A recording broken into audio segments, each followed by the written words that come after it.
How to get Starbucks promo code.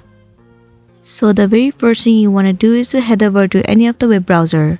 So let me head over to Google Chrome. Once you are in here, in the search bar, search for Starbucks promo code.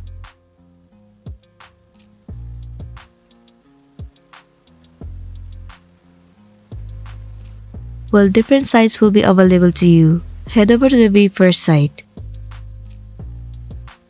It will land you on this page. In this page, different promo codes will be visible to you.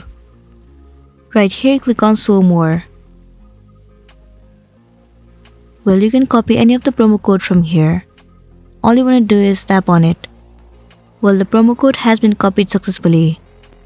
Now you need to head over to the Starbucks application and then use this code. You will receive the certain amount of discount once you use this promo code. So that's it, and this is simply how you can get the Starbucks promo code.